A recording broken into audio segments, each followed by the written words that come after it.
Today, we have some interesting news. Special report, if you will. Apparently, the Secretary of War has called all of the big business industry dudes over to the National Defense University over in Fort McNair to yell at them all. Yeah, this would be cool. Actually, not a lot of reporting about this. Going through the ecosystem, I think everybody's heard about it, at least to a certain point. But like even the news outlets, it's pretty minimal reporting, or there's just like a circular reporting around this one Reuters article, which I found pretty funny. But I mean, basically everybody's heard about it. So the idea is Secretary of War Pete Hegseth is going to bring Lockheed, Boeing, and the like over and yell at them and tell them to act more like you. Be faster. Think about things. Don't bid for 50-year contracts and then don't show up with the things that you're supposed to deliver. All those kind of cool things. So it continues in the behavior pattern that we've seen out of this department to move faster and get the things in the hands of the warfighters that need it. So in case our adversaries fuck around, they find out. So a little background. April 9th, 2025, President Trump signed Executive Order 14265, modernizing defense acquisitions and spurring innovation in the defense industrial base. Very much in line with where I think Secretary Hegseth's comments will go today. So typically when we talk about an executive orders come out, then it has to go through different levels of either rulemaking to become regulation in a federal executive branch agency like the Department of War, or it's a signal to Congress to go ahead and go pass these things into law. So we know that Congress, in both versions of the House and Senate NDAA, as well as the appropriations bill, to be completely honest, there is a lot of reform initiatives, predominantly the Speed and Forge Act. But this is what the Department of Defense is going to do it. And these are the things that Secretary Hegseth wants to see. In this executive order that came out in April of 2025, it laid down the law. It said U.S. acquisition system must deliver capabilities at speed and scale, prioritizing commercial solutions, risk-taking, and revitalizing the acquisition workforce. Key elements that came out of there: a preference and a first use kind of procedure of using commercial solutions openings and other transaction authorities. The Department of Defense, now the Department of War, had 60 days to come back to the White House and the NSC with their plan to do this. So basically what we're seeing today is the first presentation of the operationalizing of Executive Order 14265. Commercial first, OTA, fast, basically the mechanisms that are going to change all the things that we complain about in the world of doing business with the Department of War, Department of Defense, federal government in general. It is going to align the Department of War to do the things that we have been asking them to do forever. Phenomenal. What is actually going on today? So Secretary Hegseth is going to unveil this new idea of how the DoD buys things, how they buy weapon systems, so on and so forth. So over at the Naval War College, he's brought everybody together for this like come to Jesus moment where he's going to like yell at everybody, right? Kind of it's like the industry. It's like the Boeing and Lockheed Martin version of like bringing all the generals together and telling them they're fat and they all need to do PT tests again and to get their shit together because you can't lead troops if you're a, bag of potatoes, right? So this is basically the industry version of that for the bag of potatoes that is Lockheed and Raytheon. That's the best way you could put it, right? So the memo officially redesignates the defense acquisition system as the warfighting acquisition system. Love that. Supposedly, you might ask, Mike, what do you mean supposedly? So the draft guidance that is supposed to be unveiled today is obviously already out on the street. It's DC. Everything leaks here all the time. So, I mean, I think as early as like, I don't know, a week ago, I started seeing versions of this, but like there's one that's pretty widely proliferated around different signal chats and LinkedIn pages and whatever. So, I mean, it's pretty much out there on the street. What's going to get rolled out today? Is that the final? I don't know. Maybe not. But I couldn't expect it to be that much different. So the things that we're going to see in the draft leaked memo that then are going to become DOD policy when implemented are all going to get rolled out today. So Warfighting acquisition system. Check. Love that. Staying with the branding, staying with the focus and alignment to the mission. Department of Defense is not the right terminology. Department of War is, because our military is only there to deter and, if required, defeat our enemies in war when all else fails. So I love the alignment. I love the messaging, the branding. You should too. Do not be messing this up when you're sending proposals to the department. Some of the highlights of what we're going to see today are a change or a departure from the program executive officer to the program acquisition executive, the PAE. They have direct authority over major programs.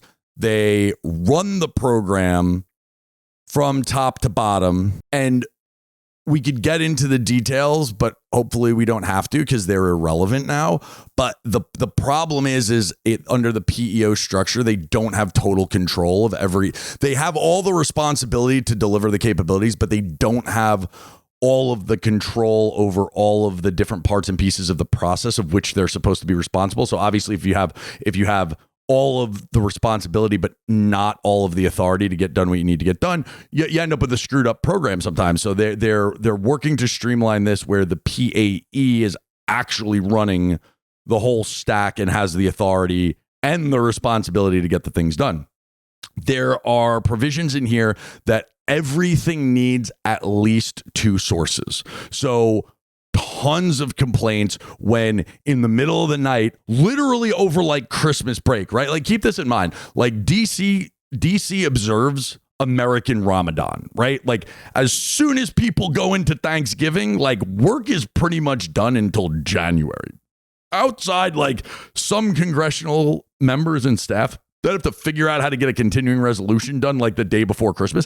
Outside of that, basically the federal government is on American Ramadan and they take like a month and a half off. So what happens is, when all of these amazing, innovative, cutting edge companies are doing things like, drones that you put a bomb in, call them loitering munitions, one-way attack, whatever the hell you want to call them. In the middle of the night over Christmas break, Raytheon gets cut $1 billion sole source contract to do something that we know very well that other companies could do. It pisses people off.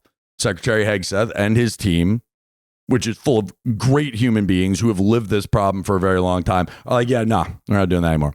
So we're going to start seeing two source requirements. This has gone good and this has gone bad in the past, but at a minimum, it's going to stop the sole source determination for a Raytheon to get $1 billion monopoly for the next 5 years when we know very well that other people could do what they're doing. Examples are SpaceX, ULA, where on some of the national security space launch missions, you'll get a 60-40 split on the contracts. Infamously, we have the LCS, the Littoral Combat Ship Program. It went to two different vendors. Both of them ended up basically being a disaster. But at a minimum, we get away from like ridiculous monopolies that shouldn't have happened in the first place, which is great. Commercial default, right? We've been doing this for a long time. When I worked in the Senate, we worked on this. Like there's like a checkerboard or like a candy cane board that like a contracting officer has to follow and a PEO, now a PAE has to follow, where the first thing they now need to do is say, can I buy this from the commercial industry without going on an RDT&E development contract to start from ground up, right? Like this is huge. We've been fighting for this for years. It's phenomenal. Very happy we see that in there. The first question should be, could I buy this? Or like, let's even take a model of some other countries like, that are usually always at war, like Ukraine and Israel. They'll buy it at 70-80% and then like tweak it along the way. But like, we're still looking at commercial first, which is always the best answer. There's some other things, more reviews, implementing different types of potentially scorecards or report cards about how the PAEs do. And if I could infer or guess, knowing some of the people that are doing this, the major criteria for your report card is going to be based on delivery of capability and transition from prototypes into production contracts. So all things are good. So basically, Secretary of War is holding the primes responsible. This is the biggest departure from the reason of why we have the system we have in the first place, because Robert McNamara was a big industrial manufacturing guy. So he put the system in place that worked for GM. That system doesn't work anymore. And Secretary Hegseth is making that very, very well known. We're going to start seeing things that are outside the FAR. You're going to see more OTAs. This is great. That's not saying that you're not going to have to do a FAR-based contract at some point. Cyber's dead as of today still. So that sucks. Does it come back? Hopefully. I don't know. But right now, OTAs, using other transaction authority for OT contracts, are a great option to go around the FAR. There's not too many others. There are some that we could discuss, but like really OTAs are going to be hopefully the new law of the land, and they use CSOs to use OTs in the same way that DIU does to get things that are already commercially available, hoping to see a lot more of that. Okay. So obviously you want to present yourself as commercial, ready to go. That has certain meanings and requirements in the department and in federal government. Generally, you have to meet different standards and checks in the box for a commerciality determination. So you should read up on those, reference them, make sure that you are aligned with those and accurate. So when the Department of War says commercial first, you can actually say we are also a commercial product. This is going to be really easy for folks who are in dual use technologies that they're already selling to a commercial customer. Others that are mostly focused on the Department of War are going to need to meet these commerciality standards to say that this is a product I could sell to you today. It doesn't require other development or taxpayer funded money to get it where it needs to go, because then it will go into a different bucket and you may not get that contract for whatever reason. All right. So that's once over the world. The draft document is on the street. We'll post that up here. It's not final. It's not law. It hasn't been included into the FAR or DFAR yet. It's going to have to go through rulemaking and things like that. But what we know is this directive, even if interim, is 80-90% of what we've seen in the draft. It's setting the department in the right direction. So what do you do about it? Oh my, great, cool, awesome. They're doing things. What the hell do I do about it? Where's the so what? So what if you are listening to this and or are reading the document, or tonight when everybody starts spilling the beans on what Secretary Hegseth yelled at everybody about? Here's what you do. First, always position yourself as commercial first. If you're dual use, great, pretty easy. If you're Department of War focused, figure out how you qualify that statement. Understand your new chain of command. The program acquisition executives, as they start being named, are going to be closer to the user. They're going to be closer to the requirements. Hopefully, they are answering the needs and requirements of the warfighter rather than the giant defense primes who are doing these multi-generational reform and modernization, not reform, but modernization projects. Yes, we need a Ford-class carrier, and yes, we need a Columbia-class sub, but God, we can't be buying FPV drones like a submarine, right? So hopefully these PAEs are closer to the warfighter. They're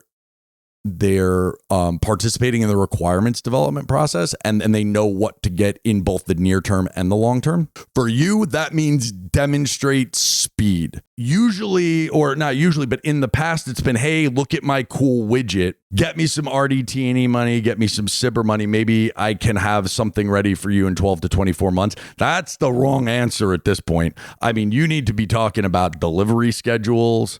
You need to be producing pricing documents. You need to be talking about how, hang on, cut this all out. So So you have to demonstrate speed, and speed is speed to delivery. We are here now on our roadmap. We're still in prototype and RDT&E phase. We're going to be out of that at this point. This is when we're going to be ready to sell you low rate initial production level items. If that's where you're at in the company, that's just the logical place to start earlier in the chain. But this is when we'll be in LRIP. This is when we'll be in full rate production. Here's our supply chain. We have it locked down. Here's my manufacturing readiness level. Everybody's become very accustomed to the TRL, the technology readiness level, and where are you in the maturation of that widget that you're making. That's still important. But now, as we start talking about speed and delivery to the warfighter, people are going to start questioning you about your manufacturing readiness level. Yeah, cool prototype, cool LRIP. You made 10 of them.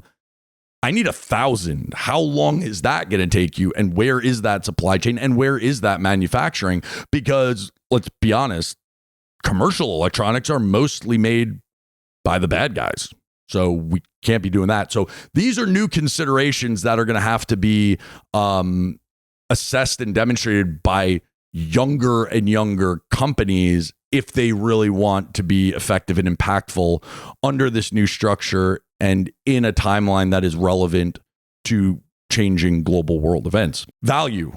Understand the concept of value.